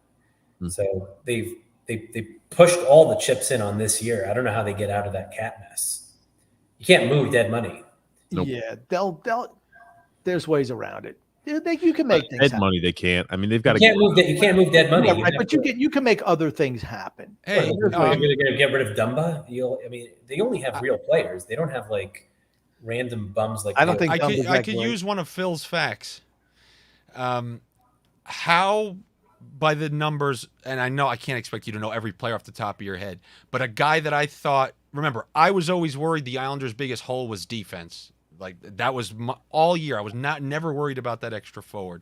Although I wanted Tarasenko if there was any sort of way to get him on a discount. But 5 goals in the first round. how did Suter end up playing this year? Well, for Dallas, fit Fuck right in. is what I have to say, because he was the guy that it's like, fuck, we got to give him 3 years. But I just knew defense was going to be our issue. 4 years. I knew it. And I'm wondering if he is someone who could have helped on the second pair.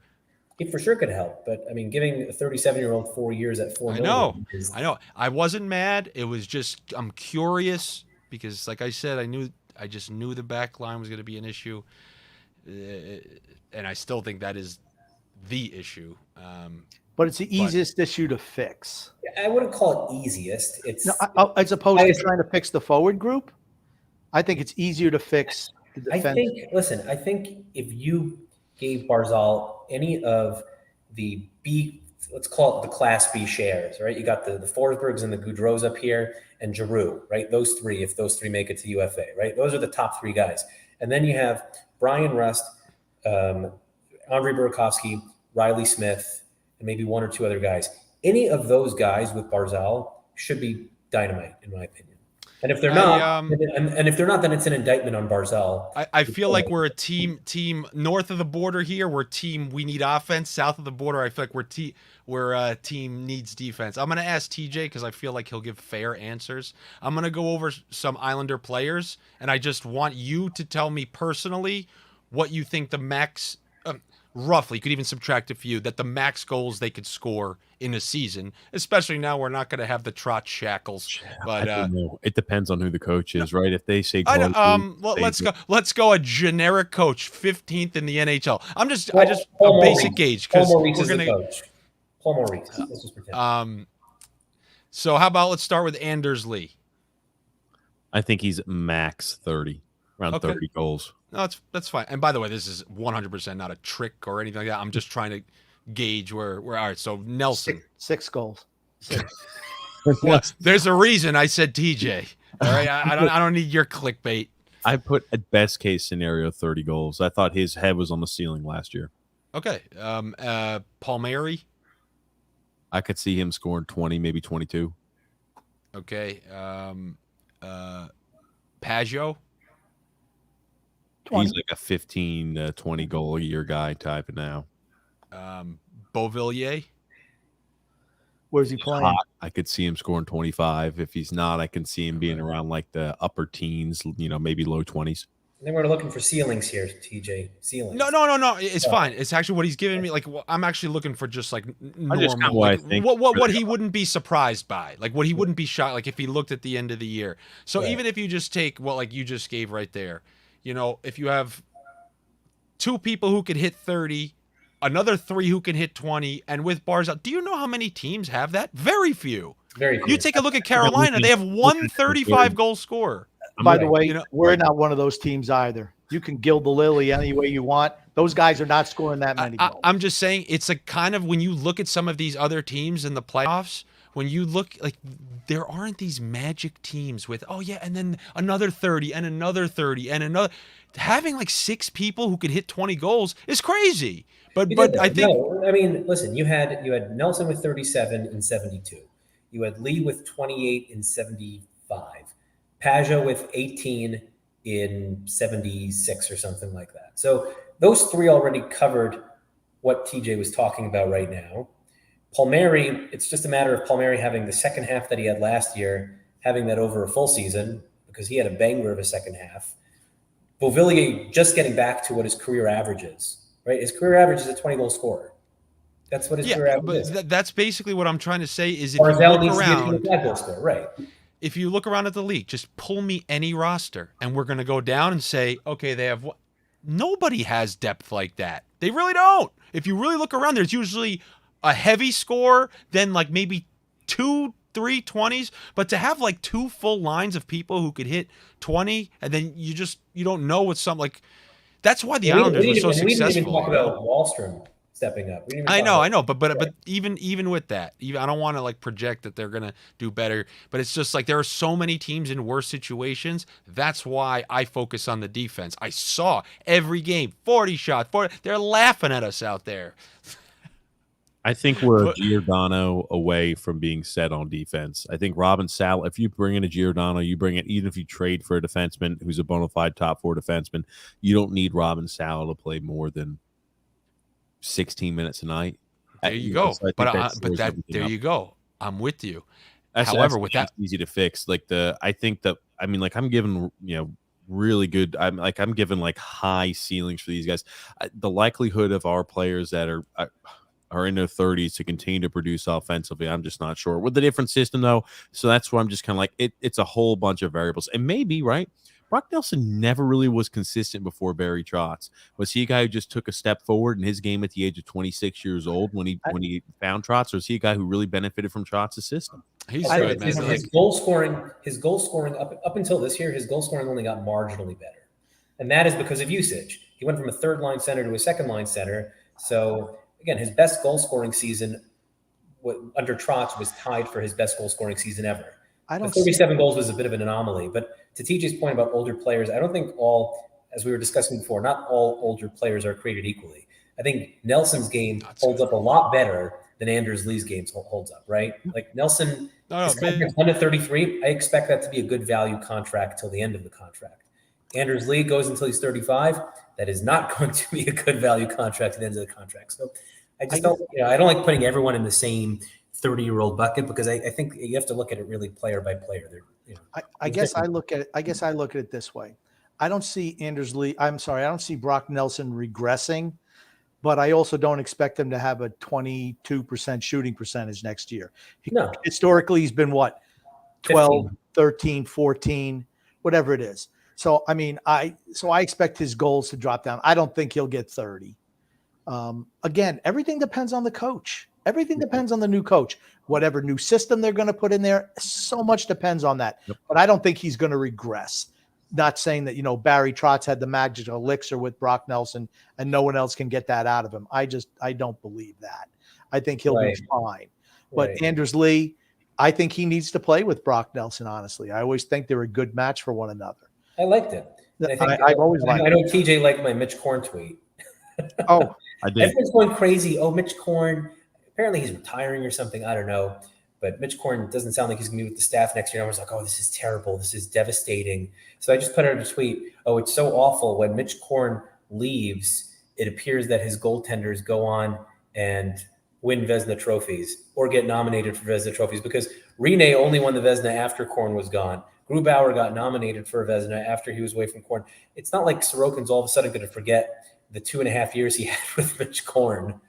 I would say though that he and Greco are the two most important members of the coaching staff going forward, because they have done such an excellent job with the goaltending. The other guys, whatever, a new coach has come in, he's going to change something. And my point with with Korn is, if I'm not letting him go for nothing, I'm not letting him go wherever Barry Trotz goes. You're under contract for another year. If you want to go somewhere else, they're going to have to give us something. We're not letting you out of your contract. I can guarantee you that it would be a very hard sell to get all your assistants to go to Winnipeg. No. I'm just talking about Right. Korn in particular. I get it. When a Everyone's new like, oh, coach- Layton's going to follow Barry wherever he goes. I'm like, going to Washington, D.C. from Nashville is an easy sell. Going to Long Island from D.C. is an easy sell. Going from to Winnipeg from Long Island, I don't know about that. Yeah, I was just talking about Korn. Korn, But here's the thing: when a new head coach comes in, he's going to want his own assistants. Yeah, for sure. I mean, he might keep one or two members of the staff, maybe who's under contract, but they're going to be gone. So, I mean, they're going to be looking for a job, in my opinion, anyway. And if Lane Lambert doesn't get the job, I don't think there's any way he stays here. I just don't see it. No, Lane's gone. I think he's gone. I prevented my brother from betting LA before the game. That's good. What I he just told you, he, Edmonton and he's going to win this. he's still, well, it's just like, have you guys watched this Kings roster? It's a bunch of nobodies out there. It's a bunch of nobodies. Young guys. No one is deserving of the Jack Adams more than it's McClellan who's their coach, right? Yeah. If this man doesn't win the Jack Adams, then the award is broken. No one ever thought they would qualify for the playoffs. No. No doubty. Like, it's just. You thought the Kings were making the playoffs? Andy, tell them. Before the season started. Tell them. Oh, hey, look, Tell them, this guy, I would say I can give it an approximation. No, it was definitely the second half of the season, but it was once he watched them play enough, he thought that they decidedly were going to take them over. They were going to make it over Vegas. I was like, not a chance in hell. They're going to crumble. And we were literally, we were there. We just hit the crux where Vegas was 1 point away, and then they just re-imploded. I put down a wager at the beginning of the season, plus 2,500 Kings to win the West. Okay? Ontario, on April 4th, they made all these gambling companies put on regulated platforms or something like that. So they cashed out all the bets. My bet is gone. Oh. Phil, They cashed out all unsettled bets on April 4th. So I lost it. so Terrible. TJ, the way shit goes, I mean, I hate this. I don't know if this sounds insulting, but do you know how like hockey gambling goes, like with fucking on a daily basis with the playoffs and whatnot?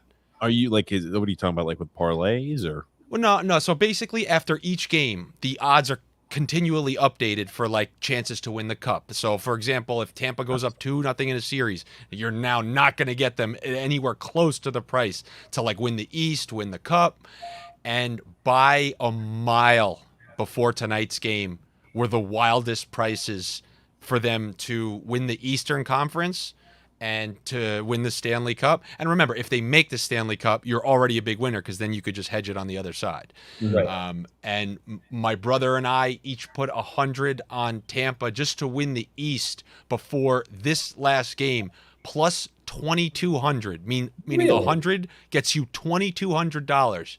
And like we looked at each other, we're like, yo, if we lose, we lose. But like, the thought is, they just own Florida mentally.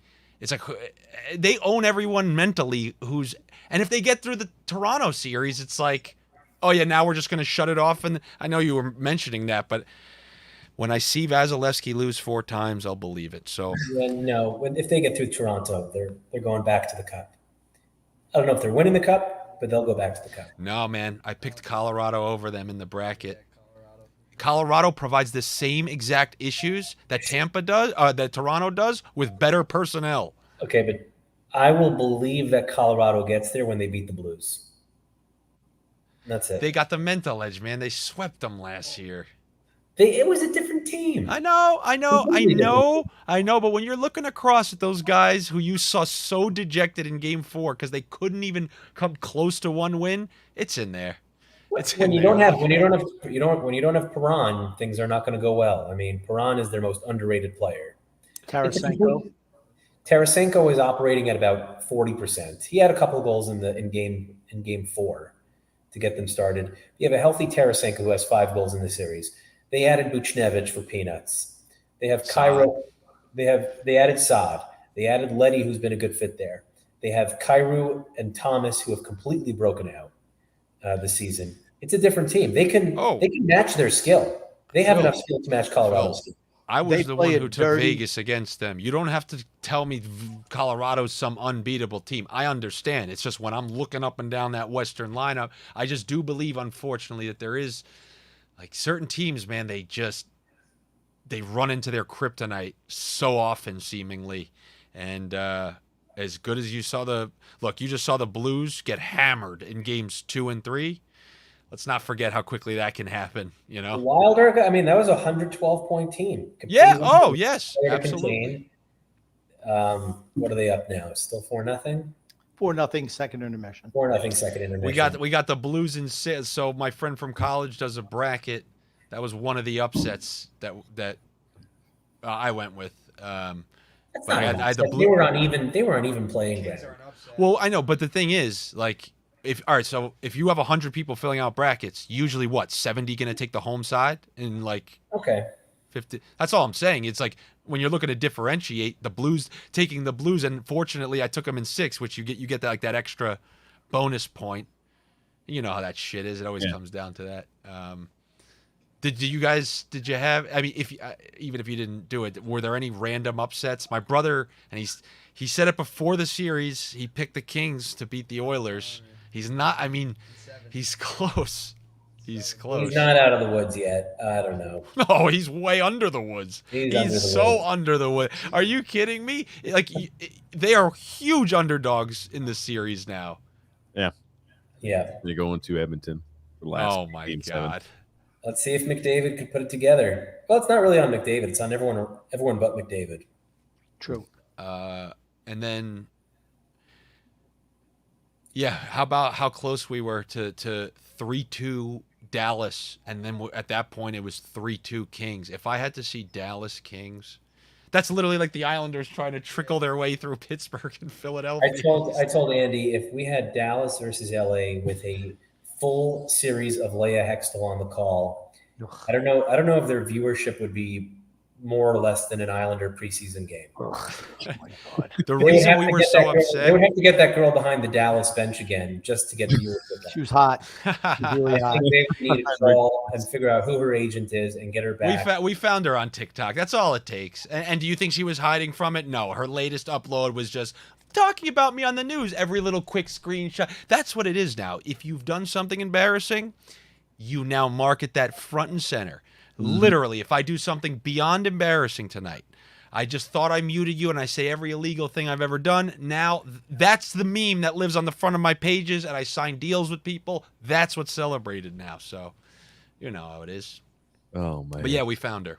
There it is. There it St. is. Louis and Colorado this year was 2-1 Colorado, and it was a 1-goal difference.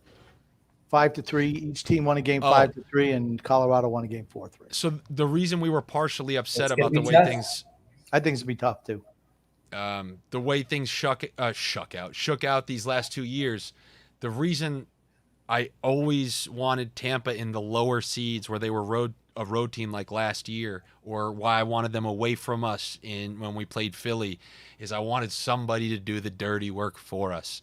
And we're going to be so sick if this is the year that someone else gets rid of them, because I don't want to hear that we couldn't beat any other of those teams with Florida, who hasn't won a playoff series since I was a kid, and I'm not young, although I know I kind of look at a lot of cream involved. When you look under that, you have so it would be Toronto, who hasn't won a playoff series since 2004.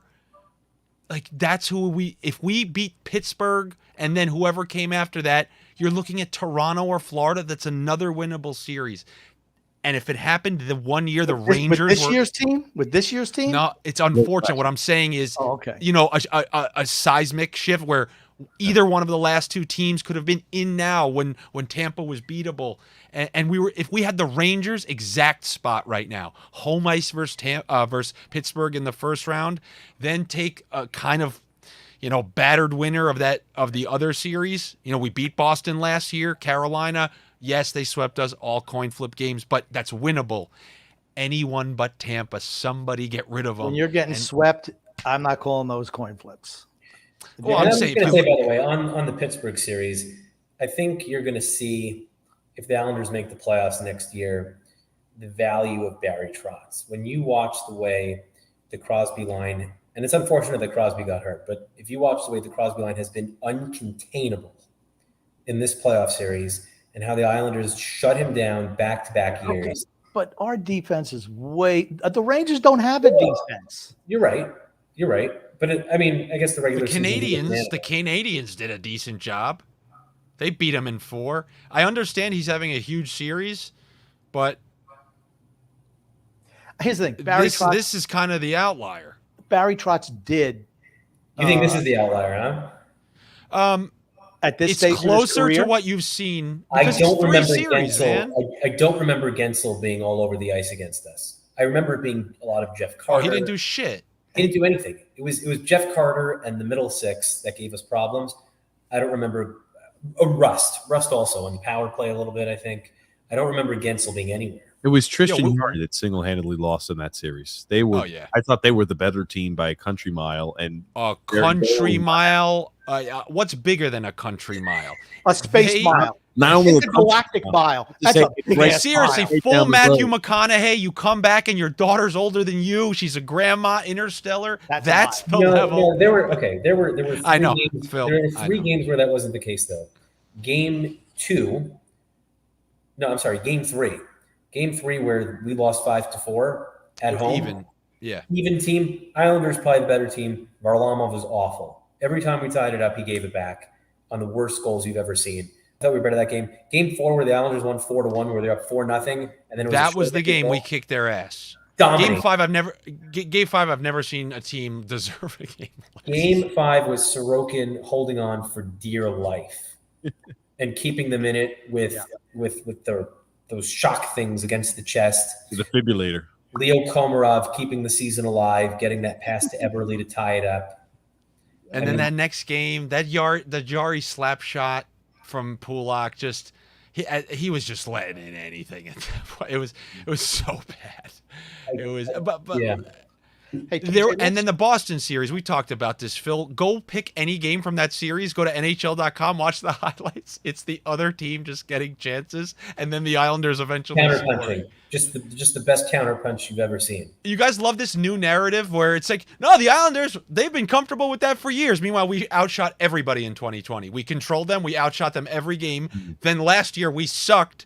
And magically that turned into we were a team who was cool, always being outshot. And then it just magically went into this year. No, that's called we're bad.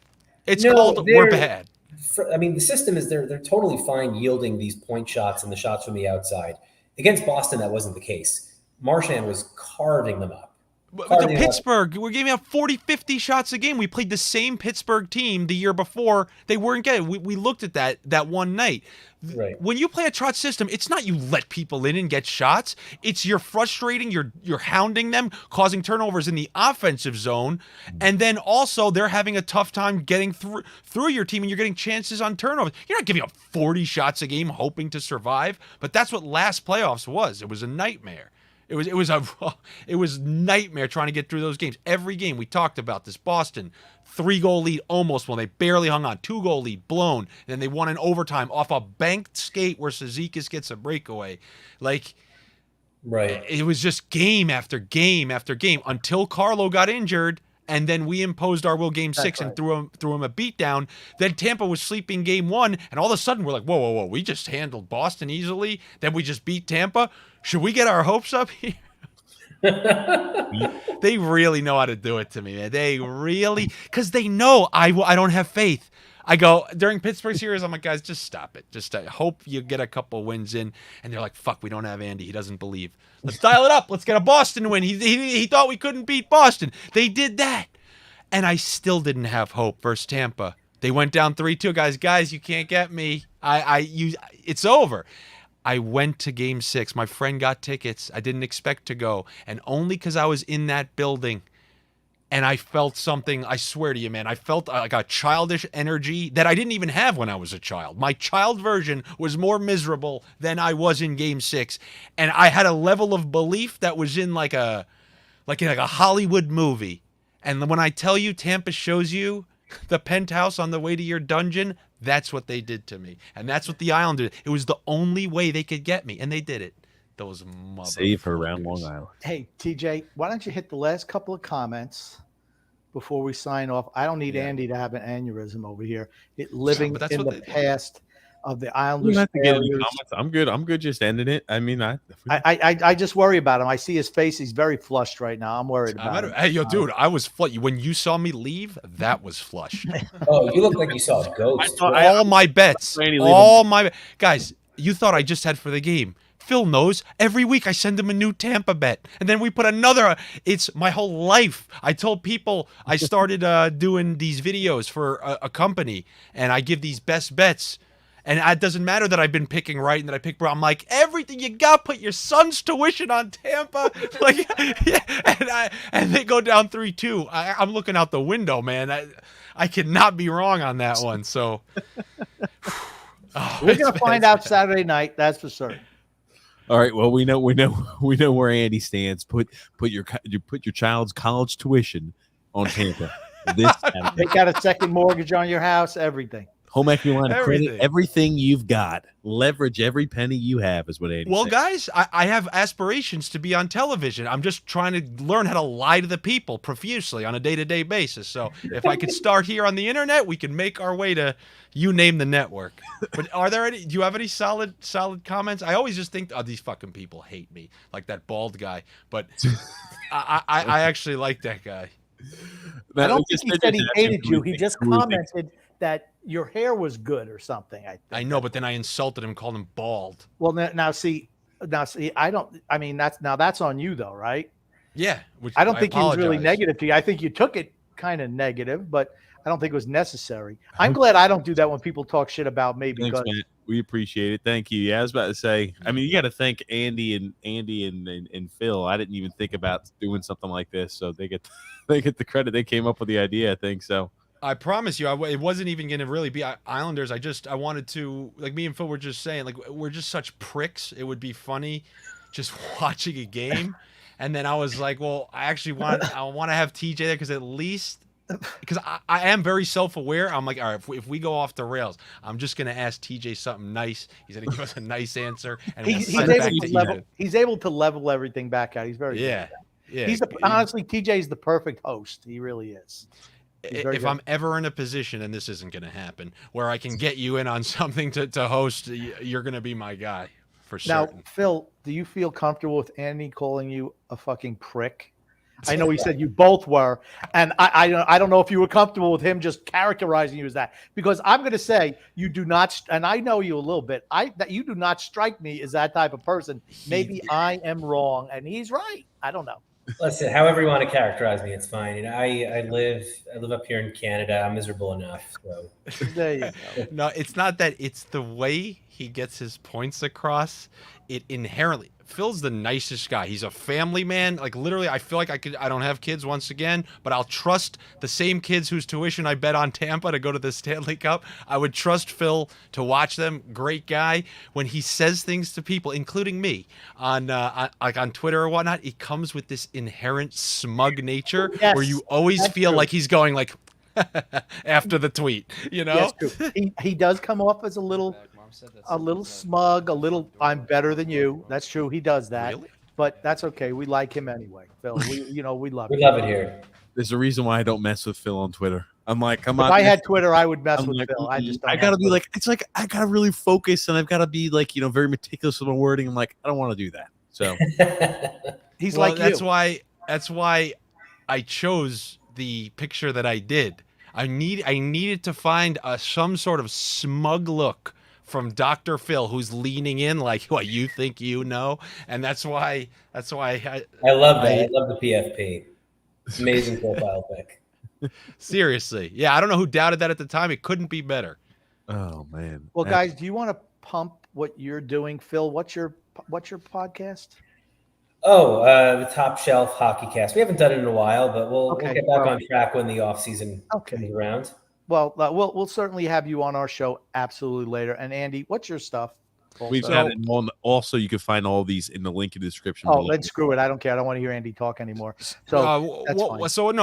One thing I will say, because these are hockey fans, for the playoffs, I started doing these best daily picks for Odd Shopper, a company that's run by Awesome, a fantasy sports company, and on their YouTube channel every single day. sometimes I'll take one off, but most of the time in the afternoon I upload like my best picks for the day, and I try to make it entertaining the best that I can. Like today I picked Boston, Tampa, and everything's going relatively well. But if you like hockey, and especially if you like betting, then it's something that you might enjoy, and it's called Odds Shopper. And Odds that's all you gotta Shopper. type it on. Yeah. People, once again, we have to tell you, if you have a gambling problem like Andy does, don't go to I do. Odd Shopper. But if you do not, there it is, Odd Shopper. So hey, knock yourselves out. Absolutely. Like Trying I to think find it. scroll down a little bit. Do they have a hockey? They had it's somewhere around there. But yeah, like they put out the link to. There you go. There you go. There it is. Now we'll have a link to like it on YouTube, and they'll push out the videos. They're out daily, and On Odd Shopper there with Andy Francis. yeah, Yeah, I talk trash, man. So, all right, guys, it was a pleasure. All right, fantastic. And TJ, I would just like to say everything to the people.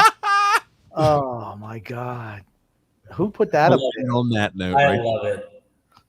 Oh, With the fucking check mark. I'm what a dirtbag, like laughing at my own words. I like how laughing at your own if you joke. can read on the side, kind of true, That's false. the best part of it. That's the best part of it for me. And the fisherman jersey.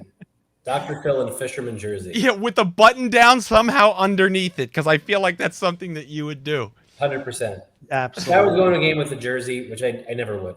I don't own jerseys. But if I did own a jersey, I would wear a button down under the jersey. Like a guy on draft day. Like as if I just got drafted, I'd wear the hat straight, button down, sweater. Me and Phil are going to me and Phil are going to Tampa for the Stanley Cup Finals. It's on me with these 5 million bets that I've made for I them love to it. take the East.